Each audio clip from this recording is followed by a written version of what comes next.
Have you ever woken at 3 a.m. perfectly still, listening to your heartbeat, and wondered who you really are beneath all your masks?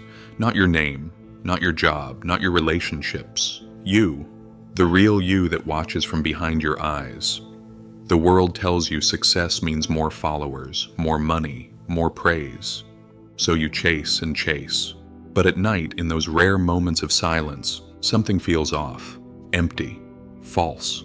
I know that feeling. The quiet panic when you realize you've built a life that looks right but feels wrong. What if I told you that everything, the anxiety, the emptiness, the constant search for meaning, isn't because you're broken, but because you're drowning out the only voice that matters, your own. Not the voice that criticizes, not the voice that plans, the deeper one, the one beneath the noise. We're terrified of hearing it, because once we do, we can't pretend anymore. Mark had it all. The career, the partner, the social circle that made others envious. Then one morning, brushing his teeth, he looked in the mirror and didn't recognize himself. Who is this person? He thought, and when did I agree to become him? That moment wasn't his breakdown, it was his breakthrough. Your restlessness isn't a problem to fix, it's a message trying to reach you. Your dissatisfaction isn't ingratitude, it's your soul's compass saying, this isn't it, this isn't you. We've built entire lives around what others want from us. Parents, teachers, partners, society. We've become experts at pleasing everyone except ourselves. And now we're lost. Not because we lack direction, but because we've silenced the only guide who knows the way home. The ancient mystics had a secret. The greatest journey isn't climbing mountains or crossing oceans. It's crossing the distance between your false self and your true self. 1 inch. The hardest inch you'll ever travel, and it begins with one terrifying act, being truly alone with yourself. When was the last time you were genuinely alone? No phone, no music, no distraction, just you? The thought makes you uncomfortable, doesn't it? We've been taught that solitude is punishment, time out, exile, rejection. So we fill every second with noise. We check our phones 144 times a day. We panic if we're alone with our thoughts for more than 60 seconds. We call it connection, but what if it's the opposite? What if all this noise is keeping you from the only connection that truly matters? Solitude isn't loneliness. Loneliness is feeling abandoned. Solitude is finally showing up for yourself. Solitude is the wilderness where you find your soul again. Yes, there are dangers there. Old wounds, buried fears, abandoned dreams. But there's also treasure that can never be found in the marketplace of constant distraction. Sarah, a woman I know, deleted all social media for a year. Her friends worried, her family questioned. The world kept spinning without her comments, her likes, her performance. The first month was hell, she told me. I felt like an addict in withdrawal. I didn't know who I was without an audience. But then something shifted. I started to hear myself again. Not my thoughts about myself, just myself. That quiet presence that had been there all along, waiting for me to notice. The 13th century poet Rumi wrote, "A little while alone in your room will prove more valuable than anything else that could ever be given you." He wasn't talking about escaping life. He was talking about finding it. In solitude, there's no one to impress, no mask to maintain, no role to play. There's just the raw, unfiltered truth of who you are. And that truth doesn't scream. It whispers. We fear solitude because we fear what we might find. Or worse, what we might not find. We fear the emptiness, the silence, the vastness of our own unknown depths. But what if that emptiness isn't empty at all? What if it's full of everything you've been searching for? Every answer you've sought in books, in relationships, in achievements? What if they've been waiting within you all along, beneath the noise, for you to finally listen? Solitude isn't escape, it's return. It's creating enough space between your thoughts that you can finally see which ones are truly yours, and which ones were given to you by others. That first step into real solitude feels like stepping off a cliff. Your mind will fight it. Your habits will resist. Your fears will multiply. Let them. And step anyway. Because on the other side of that resistance is the revelation that will change everything. You are not your thoughts. You are not your story. You are not your job or your relationship status or your bank account. You are the awareness behind it all, silent, watching, eternal, and it's been waiting your entire life for you to come home. But here's where the real journey begins. Because in true solitude, once the panic subsides, something else emerges, something you've been running from your entire life. No one tells you that healing hurts, that growth burns, that finding yourself means first facing yourself, not just your light, but your darkness too. In the silence, with nowhere to hide, it all rises to the surface. The lies you've told yourself, the ways you've betrayed your own heart, the wounds you've buried, the masks you've worn so long you forgot they were masks. This is the fire, the crucible, the necessary burning. Jason thought meditation was about peace, candles and incense and floating above his problems. Then one day, sitting in silence, he met the monster he became when no one was watching. The anger, the judgment, the coldness toward people who loved him. I wanted to run, he told me.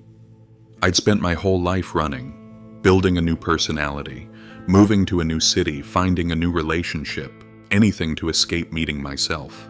But this time he stayed, and in staying, he found something no one had ever told him about. The courage to face himself without flinching. We think healing is about feeling better, but real healing isn't about feeling better. It's about feeling everything. The rage you swallowed when they hurt you, the grief you denied when you lost them, the terror you ignored when everything fell apart. These emotions aren't the enemy. They're messengers carrying the truth your mind wouldn't accept. And in the fire of self-confrontation, they finally get to deliver their message. The mystics called this the dark night of the soul. Modern therapy calls it integration. Ancient shamans called it initiation. But the essence is the same. You cannot become whole without first falling apart. You cannot find peace without first facing war.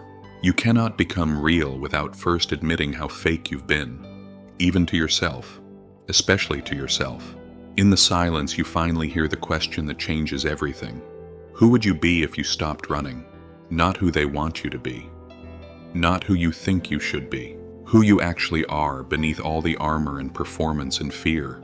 The fire doesn't destroy you. It reveals you. It burns away everything false until only truth remains. And that truth is both simpler and more beautiful than anything you could have invented. But to reach it, you must first pass through the void. There comes a moment in this journey when everything falls away. Your identity, your certainty, your beliefs about yourself and the world. All of it, gone. This is the void, the great emptiness, the space between who you were and who you will become. And it is terrifying. Maya described it like drowning. I couldn't hold on to anything. Not my name, not my history, not even my thoughts. There was nothing to grab, nothing to stand on. The mind can't understand this place. It has no maps for it, no language, no reference points. Because the void isn't something you think about. It's something you fall into.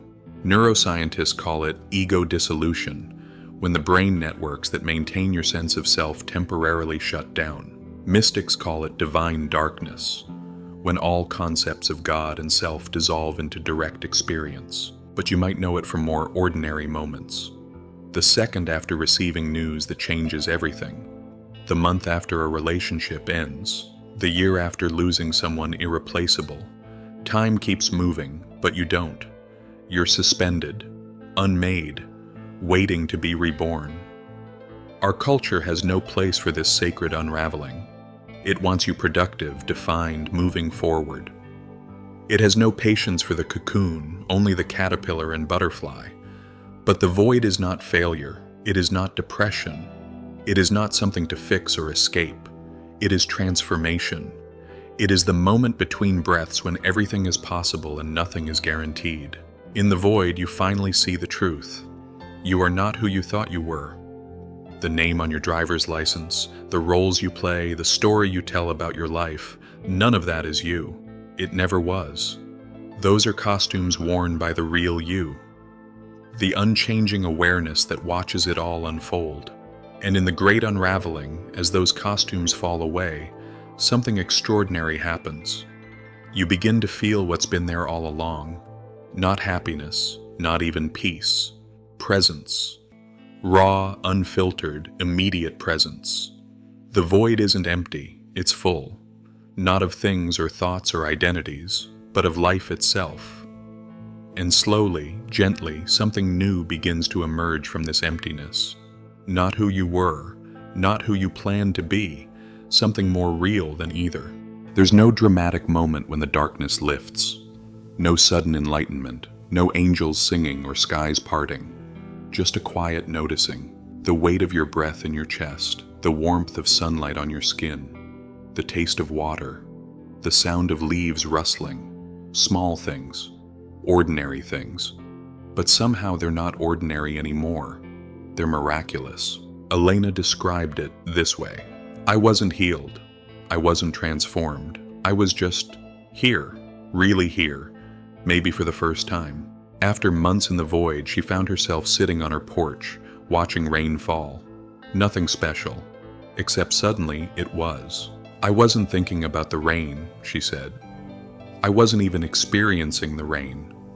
I was the experience. There was no separation.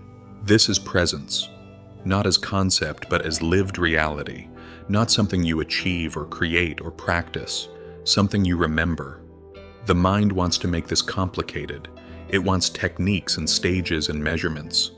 It wants to turn presence into another achievement, another identity. But presence isn't something you do. It's what you are when you stop doing. When you stop trying to be better or different or special. When you stop running from pain or chasing pleasure. When you simply allow life to be as it is, without resistance. This doesn't mean your problems disappear. Elena still had bills to pay, relationships to navigate, a body that aged and hurt. But something had shifted in how she met those challenges. Before, I was always fighting with reality, she explained. Now, even in difficult moments, there's this space around the difficulty. I'm not trapped in it anymore. This presence isn't passive. It's not resignation or apathy. It's aliveness, total, unreserved participation in whatever is happening. Pain still hurts, joy still delights, but you're no longer defined by either. You found something more stable than happiness, more reliable than success, more intimate than any relationship. You found the ground of being itself, and from this ground something new begins to bloom. Not as concept, but as experience. Love. What if love isn't something you find, but something you remember? What if it's not out there in someone else's eyes or arms, but here in the very fabric of your being? This is what the mystics have been saying for centuries. This is what Rumi meant when he wrote, "Your task is not to seek for love, but merely to seek and find all the barriers within yourself that you have built against it." The barriers are falling now. The walls you built to protect yourself, the masks you wore to please others, the identities you constructed to feel safe or worthy or special. As they fall, what remains isn't emptiness, it's fullness, connection, love. Not as emotion, not as attachment, not as need, but as recognition. The recognition that beneath all separation, all difference, all conflict, there is only unity. Michael spent decades seeking love in relationships, achievements, spiritual experiences, always searching, always coming up short. I thought love was something I lacked, he told me. Something I needed to find or earn or deserve. Then one day, sitting by a lake after years of seeking, it hit him. Love wasn't missing. I was just looking away from it. In that moment, he stopped seeking and simply saw what had always been there. Love as the very substance of existence. Love as the space in which all things arise and pass away. Love as the ground of being itself. Not sentimental, not romantic, not conditional, just real. More real than anything his mind had ever conceived. And in that recognition, he didn't find love. He became it. This is the invitation at the heart of every spiritual tradition, stripped of dogma and ritual, to remember what you are. Not a seeker of love, but love itself. Not a fragment seeking wholeness, but wholeness temporarily believing itself fragmented. Not a wave separate from the ocean, but the ocean itself, rising and falling in countless forms, but never divided, never diminished, never lost. This remembering doesn't make life perfect. It doesn't shield you from loss or pain or the messiness of being human. But it changes how you meet that messiness. Not as something to overcome or escape, but as the very place where love expresses itself most powerfully.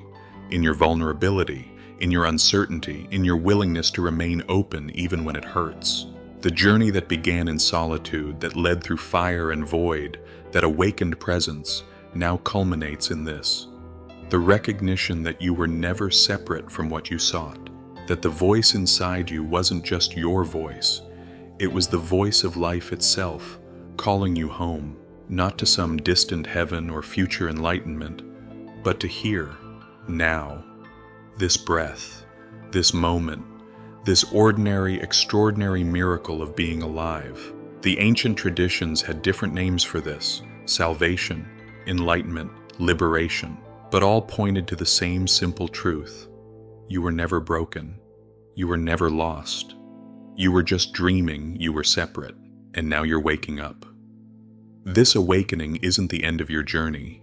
In many ways, it's the beginning of living from truth instead of fear, from presence instead of past, from love instead of lack. Each day becomes an invitation to remember again, to choose again, to fall asleep and wake up 1,000 times. And in this endless remembering and forgetting, this dance of presence and absence, something beautiful happens. You become fully human, not perfect, not enlightened, not above the messiness of life, but real, present, alive. This is the sacred truth hidden in ordinary life. You don't need to seek the extraordinary. You only need to see the ordinary with unclouded eyes. And when you do, you discover what Rumi meant when he said, "What you seek is seeking you." It always has been. It always will be. You are already home.